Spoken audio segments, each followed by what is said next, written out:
Hey there, welcome back, and time to see what he was looking at, or I was looking at. So yeah, while he searches for something from his computer and shuffles stacks of paper around, I let my gaze wander around the room. It's the epitome of generic, I'd like to say. Beige walls and ceiling, dark grey laminate flooring, and all of the equipment you'd expect from a school nurse's office.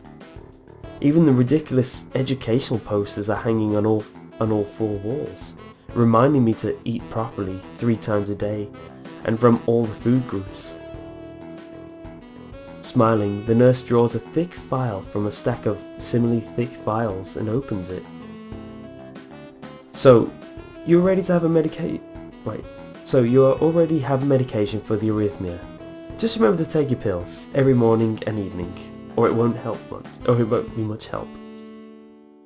Apart from that, do you do any sports? Rash stuff like, I don't know, boxing? He grins to his own joke. That wasn't even a joke, sir, you have no humour. He grins to his own joke, but I don't. Well, I played soccer, football, occasionally with some classmates. Alright, I'm afraid I'm going to have to recommend you refrain from doing that, at least for the time being. Oh. My lack of reaction makes him raise an eyebrow, but really, I'm not too bothered by him forbidding me to kick a ball around. I guess I never did it out of burning passion for the sport, just to do something to do. Any kind of concussion might be very dangerous to your heart, and risking another attack is not a good idea. Was the previous one caused by a sudden concussion to the chest area? There is no mention of the cause of in your papers. Is he going to tell about the girl? Not exactly. My words exactly. I sidestep the question acceptably, and he glances at me over his papers with a more serious expression on his face. Look at that serious expression. It's not serious, that's like, you just want to go home. Still, you need to keep your body healthy, so some exercise would do you good. We have physical therapy and such available, as I said, but I don't think you really need such heavy measures. Just some light exercise regularly. Brisk walks, or even light jogging, jumping rope, that sort of thing. Swimming, maybe? There's a pool here. So I was told. You were? Very good. At any rate, I'm sure you've been told this before. You just need to take care of not to overexert yourself. He wags his fingers to emphasize the point. Oh, sassy finger wag. No need really. I heard this 1,000 times already. Absolutely no unnecessary risks. Take care of yourself. Okay. He goes over my papers one more time and sets them on the desk, obviously content. Good, that's it. Then, come meet me if you ever need something.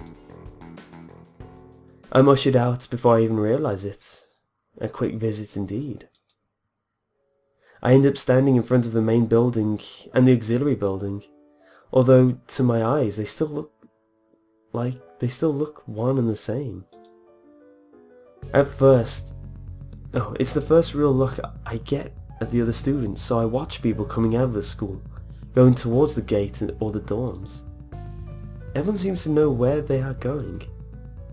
And I still keep thinking that most of them don't look too special for being students at a special school. Then again, neither do I. Don't judge people, silly. Forgot my name in this.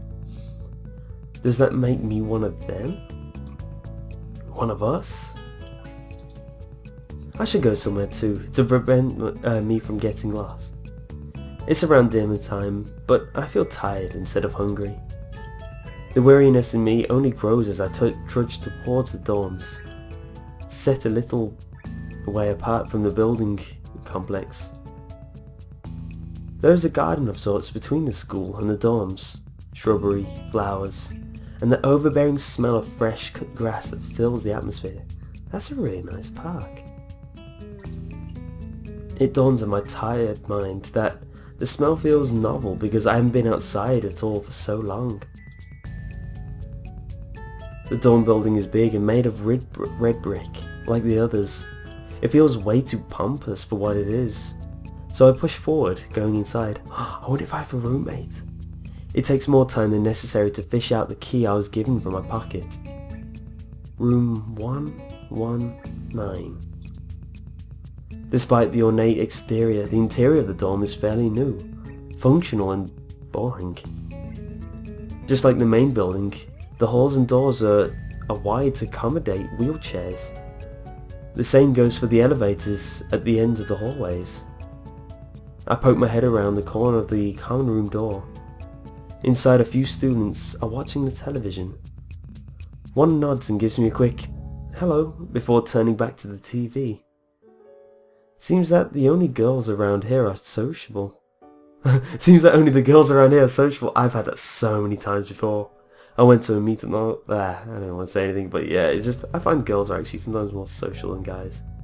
I suppose that's perfectly fine with me. Oh, someone's got their head in their pants. I climb the stairs to the upper floor. Here, small corridors branch off from the main hallway. Each of these minor halls seem to have a toilet and shower, as well as 4 rooms. You have to share a shower. Ew. About halfway down the hall, I spy room 119. The nameplates in the room adjacent to mine are blank. I guess there are just 2 of us here. Light shines from below the door of room 117, so I knock lightly. Hello? Is anyone home? From inside I hear a few movements, then the clicking of way more locks than I thought these doors had. After a moment the door squeaks open. Oh, I get to meet someone new. Who is it? Oh my gosh, it's Harry Potter. A bespectacled boy standing in the doorway. He's looking at me very intently through his extremely thick eyeglasses. It's Harry Potter, you can't tell me that's not Harry Potter. 10 points to this speckled hallmate. Who is it? Blind? No, at least not completely. Why would he have glasses if he was? He leans closer to... he leans closer to me until our noses are almost touching. I'm gonna talk real close. His breath stinks of garlic. I love garlic. Hisauna Kai? I'm moving in... Oh, hey, no, it's me. Hisauna Kai, I'm moving to the next room. I thought I should introduce myself. His face suddenly brightens in realization, and he stands back upright, thrusting his hand out in a smiling greeting almost straight to my diaphragm. Oh, and now he talks gangster? Oh, sup, dude. The name's Kenji. Hi? I'm gonna have so much fun with this guy. I take Kenji's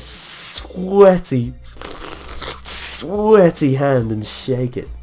Still a little rattled by the sudden change of his attitude and I'm gonna pretend I said that word, welcome. There's some suspicious looking people going in and out of your room earlier. It was probably my parents. Oh, I know, I have to give him the nerdy voice. Your parents? You sure? 'Cause they could have been some of the people too. You can't judge a book by its cover. Says you on the cover of the Harry Potter books. His out of place proverb is left hanging between us awkwardly as I try to think of some way to respond. That's a good point, that was like partly irrelevant. I'd say the chances are high enough. He shudders and makes some exaggerated hand gesture. You're a brave man, Hisao. Me? I don't think I could trust the chances. The only one I could trust is myself. Does that mean I shouldn't get to know you either? He thinks about this for a while. A wise decision. Damn, you're smarter than you look. Probably. Oh my god. I love this guy. Screw the girls, I want to be with this guy, he's awesome. What do you look like? I hope you're not smart. I hope not smart. I need to calm down. In fact, let's finish this conversation. Oh my gosh, he leans close. He squints his eyes and leans close again, but I lean backwards to dodge it. Never mind, it doesn't matter. With that, he turns, fumbles around for a moment in search of the door handle, and shuts the door behind him. Okay, with that introduction of my, it's not a roommate, but dorm mate, I think I'll end this episode, so thanks for watching, and watch for the next one to find out if I hook up with the man across the room.